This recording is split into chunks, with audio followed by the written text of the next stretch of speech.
তৎকালীন সরকার ডক্টর ইউনূসের সরকার একের পর এক মামলা, লাখ লাখ হাজার হাজার গ্রেফতার কিংবা আওয়ামী লীগ কার্যক্রমের সঙ্গে জড়িত থাকলে কি কি করা হবে এ বিষয়ে বিভিন্ন হুঙ্কার বা হুমকি ছেড়েও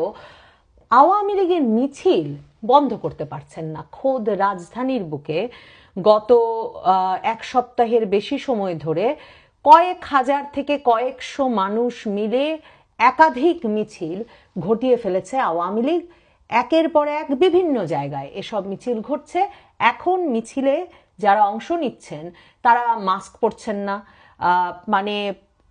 100-র মতো মানুষ, 50 জন, 40 জন, 20 জনের মিছিল থেকে এটা এখন শত শত হাজার হাজারের মিছিলে পরিণত হয়েছে। ব্যানার নিয়ে নামছেন তারা মিছিলে। মিছিলের ভিডিওগুলো দেখলে দেখা যাচ্ছে যে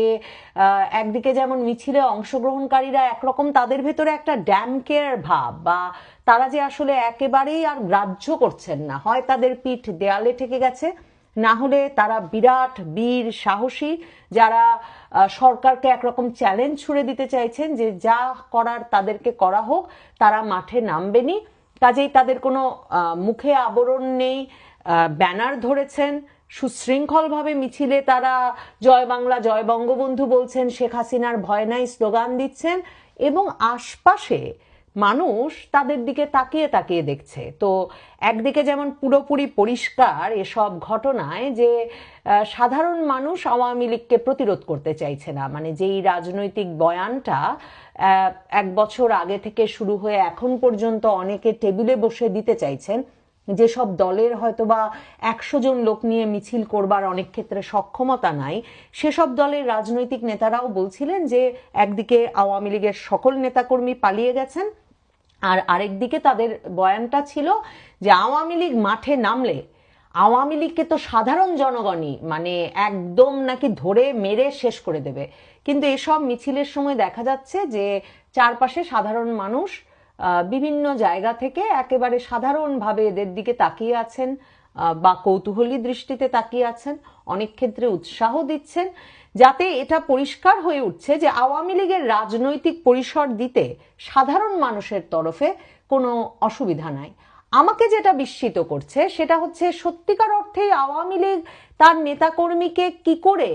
এত দ্রুত সময়ে, এমন প্রতিকূল সময়ে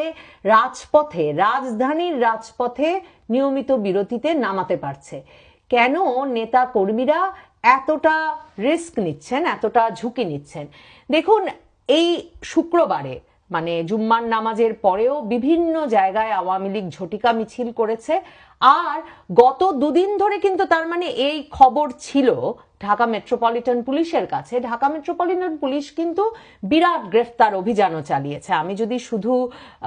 প্রথম আলোর খবরই পড়ি, প্রথম আলোতে এখন খবর আছে রাজধানীতে ঝটিকা মিছিল, আওয়ামী লীগের সাবেক এক সংসদ সদস্য সহ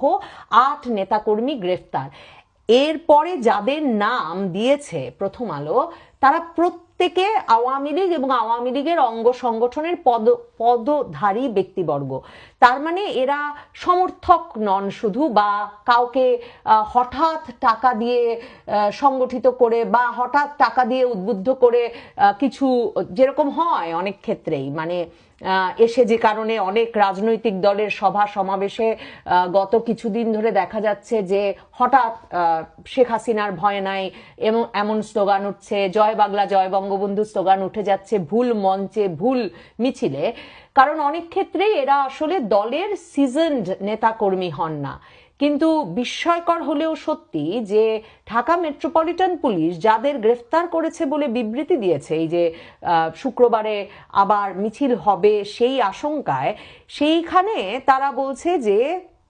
তারা একদিকে গ্রেফতার করেছে বৃহস্পতিবার রাজধানীর বিভিন্ন এলাকায় অভিযান চালিয়ে ঝটিকা মিছিল যাতে না হতে পারে তা ঠেকাতে, কিন্তু মিছিল কিন্তু শুক্রবার দিন ঠিকই হয়েছে বিভিন্ন জায়গায় নামাজের পর।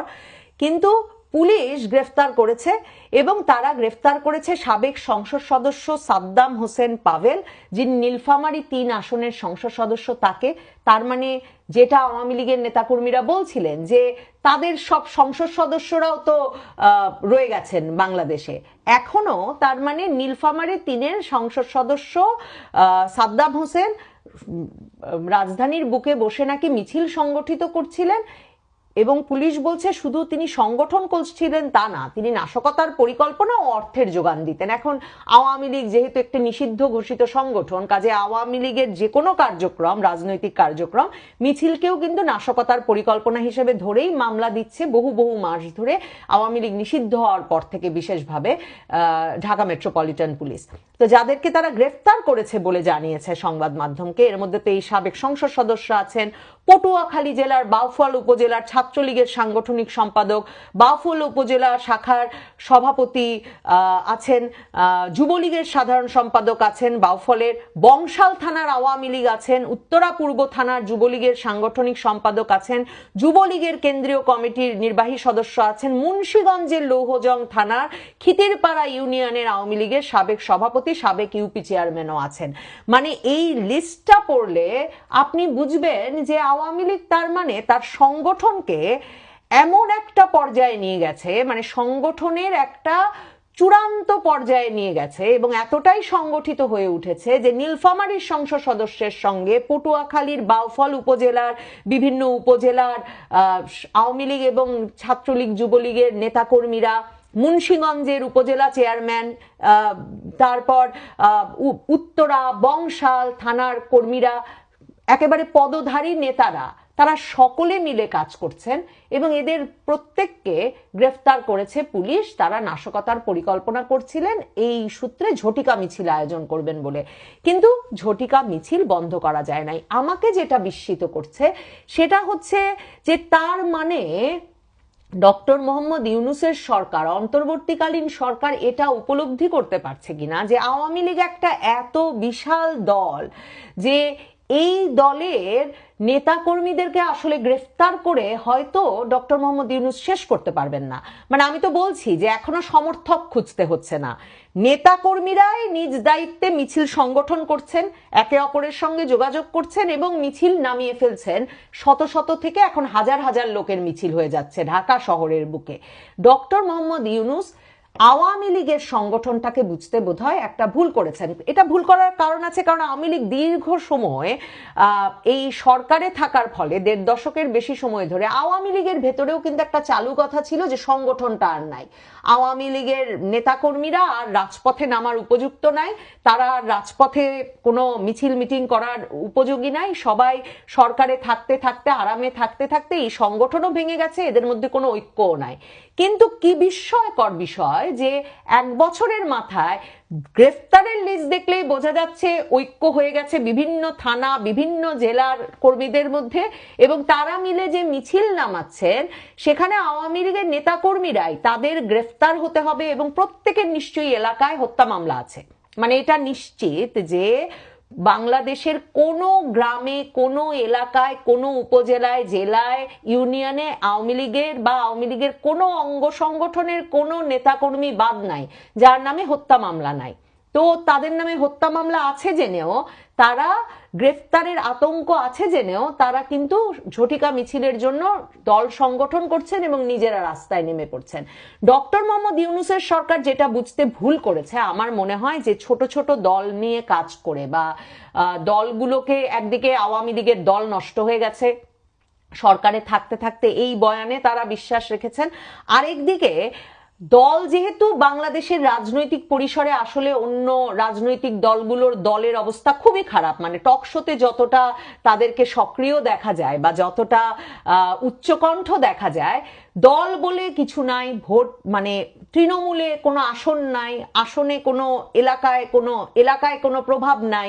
সেই এক একটা দলের গঠন তো কোনোভাবেই এরকম না যে সেই দলে সংসদ সদস্য আছে, উপজেলা নির্বাচন করার অভিজ্ঞতা আছে, ইউনিয়ন পরিষদে আছে, মানে এই যে কোনো নেতা নাই, কমিটি নাই। মানে বেশিরভাগ রাজনৈতিক দল এখন যেগুলো সক্রিয় সেগুলো তো মাত্র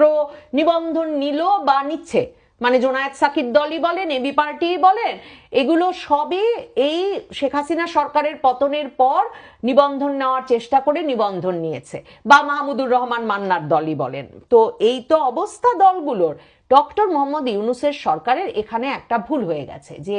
আওয়ামী লীগের যে নেতা কর্মীর সংখ্যাই কত এবং সত্যিকার অর্থে যে তিনি জেলে ভরে এই দলকে শেষ করতে পারবেন না, আর এই নেতা কর্মীরা যেহেতু বাড়িতে থাকতে পারছেন না, ব্যবসা বাণিজ্য করতে পারছেন না, মানে যে একটা দোকান চালাতো সেই দোকানটাও ভেঙে দেওয়া হয়েছে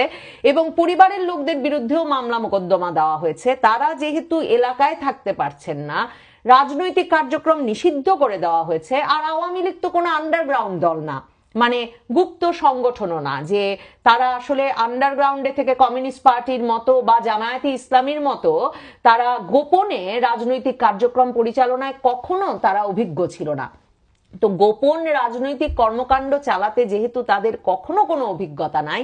আওয়ামী লীগের লোক আসলে এই কাজটাই পারে। তারা সংগঠিত হতে পারে, তারা মিছিলে নেমে যেতে পারে, আর জয় বাংলা জয় বঙ্গবন্ধু আর শেখ হাসিনা ভয় নাই, আমরা আছি লাখো ভাই, এই ধরনের স্লোগান দিতে পারে। কাজে আওয়ামী লীগের লোক রাজনীতিটা যেভাবে শিখেছে তারা সেই শিক্ষাটাই কাজে লাগাচ্ছে, সেই কাজটাই তারা করছে। দেখেন এখানে কিরকম হিসাবের ভুল হয়ে গেছে ইউনূস সরকারের, বা আমি জানি না মানে আইন শৃঙ্খলা রক্ষাকারী বাহিনীও কেন একরকমের হাবুডুবু খাচ্ছে যে শুক্রবারে এই জুম্মার নামাজের পরে নানা জায়গায় ঝটিকা মিছিল বন্ধে, কিন্তু শুধু যে মানে এই নীলফামারীর সংসদ সদস্যকে গ্রেফতার করেছে ঢাকা মেট্রোপলিটন পুলিশ সেই বিবৃতি সংবাদ মাধ্যমে এসেছে তাই না, আমি দেখছি এর আগে ডিবি ডিটেকটিভ ব্রাঞ্চ গোয়েন্দা বিভাগ ঢাকা মেট্রোপলিটন পুলিশের তারা আবার জানিয়েছিল যে বুধবার মানে বৃহস্পতিবার তো এই দলকে গ্রেফতার করা হলো, বুধবারেও তারা ধানমন্ডিতে মিছিলের পরিকল্পনা হচ্ছিল এই অভিযোগে আওয়ামী লীগের 8 জনকে গ্রেফতার করেছে এবং সেখানে যাদেরকে গ্রেফতার করেছে তাদের যে নাম তারা দিয়েছে সেখানেও দেখেন সব নামধারী পদধারী আওয়ামী লীগের নেতাকর্মী। তারা কারা? পল্টন থানা আওয়ামী লীগের ত্রাণ ও সমাজ কল্যাণ বিষয়ক কেন্দ্রীয় উপকমিটির সদস্য, ওয়ারী থানা 39 নম্বর ওয়ার্ডের ছাত্রলীগের সহসভাপতি, লালবাগ থানা স্বেচ্ছাসেবক লীগের কর্মী, শেরেবাংলা নগর থানার 13 নম্বর ওয়ার্ড স্বেচ্ছাসেবক লীগের যুগ্ম সাধারণ সম্পাদক, কলাবাগান থানা 16 নম্বর ওয়ার্ডের আওয়ামী লীগ সভাপতি, শরীয়তপুর সদর থানা আওয়ামী লীগের সাধারণ সম্পাদক, কিশোরগঞ্জের নিকলি থানা ছাত্রলীগের সাবেক সভাপতি। তার মানে কিভাবে ওই একই ব্যাপার দেখেন, পল্টন থানা আওয়ামী লীগের সঙ্গে ওয়ারী, লালবাগ, শেরেবাংলা নগর এরা তো কাজ করছেনই, শরীয়তপুর, নিকলি এদের নেতাকর্মীরাও কাজ করছেন। মানে একদিকে এতে প্রমাণিত হচ্ছে যে আওয়ামী লীগের নেতাকর্মীরাই নিজেরাই সংগঠিত হচ্ছেন, শুধু সেটা না, দেখেন আওয়ামী লীগের সকল পদধারী ব্যক্তিকেই যে পুলিশ গ্রেফতার করতে পারছে এবং নাম পদবি সহ দিচ্ছে এখন, তাতে প্রমাণ হচ্ছে যে আওয়ামী লীগের নেতাকর্মীরা নিজেরাই একদিকে যেমন মিছিলে তাদের মাস্ক তারা খুলে ফেলেছেন, তারা ব্যানার নিয়ে ক্যামেরার সামনে প্রকাশ্যে মিছিল করছেন, মিছিলের দৈর্ঘ্য যেভাবে বাড়ছে তাতে কে আর ঝটিকা মিছিল বলা যাবে কিনা তা নিয়ে নিশ্চয়ই প্রশ্ন উঠবে কিছুদিন পর। ব্যানার নিয়ে মিছিলটা যদি কিছুক্ষণ ধরে চলতেই থাকে, সাধারণ মানুষও তাকিয়ে তাকিয়ে দেখতেই থাকে, একে কি আর ঝটিকা মিছিল বলা যায় কিনা, এসব প্রশ্ন যেমন উঠবে, কেউ কিন্তু পালিয়ে বা নিজের পরিচয় লুকিয়ে এসব সংগঠনের কাজ করছেন না। কারণ দেখেন ডিবি বা ঢাকা মেট্রোপলিটন পুলিশ এই যে নাম সহ কে কোন জায়গায় আওয়ামী লীগ করতেন, ছাত্রলীগ করতেন, স্বেচ্ছাসেবক লীগ করতেন, কোন পদে ছিলেন এটা বলে দিতে পারছে। বাংলাদেশের পুলিশের তো এরকম কোনো মানে নাই, সিস্টেম নাই যে যেটাতে তারা ক্লিক করলেই দেখতে পাবেন যে এই ব্যক্তি এই রাজনৈতিক দলের সদস্য বা এই ব্যক্তি আসলে ওই জেলার সদস্য। তার মানে আওয়ামী লীগের যেই নেতাকর্মীদের তারা গ্রেফতার করছেন তারাও এখন প্রকাশ্যে নিজের পরিচয় দিতে চান, তারা মোটেও বলছেন না আমি সাধারণ মানুষ আমাকে ছেড়ে দেবেন। তিনি সরাসরি বলছেন তিনি আওয়ামী লীগ বা আওয়ামী লীগের কোনো অঙ্গ সংগঠনের সঙ্গে শুধু জড়িত নয়, তিনি নেতৃত্ব পর্যায়ে আছেন এবং তাদেরকে গ্রেফতার করা হচ্ছে। গ্রেফতার করার পর তারা নিজেরাই নিজেদের পরিচয় দিচ্ছেন। আওয়ামী লীগের নেতাকর্মীরা যে রাজপথে নেমে পড়েছেন প্রকাশ্যে নাম পরিচয় গোপন না করে নিজেদের নাম পরিচয় প্রকাশ করে, সেটা পরিষ্কার। ঢাকা মেট্রোপলিটন পুলিশ সহ আইন শৃঙ্খলা রক্ষাকারী বাহিনীকে সামনের দিনগুলোতে ঝটিকা মিছিল ঠেকাতে আরো অনেক গ্রেফতার করতে হবে। তবে সেসব গ্রেফতার করেও মিছিলের দৈর্ঘ্য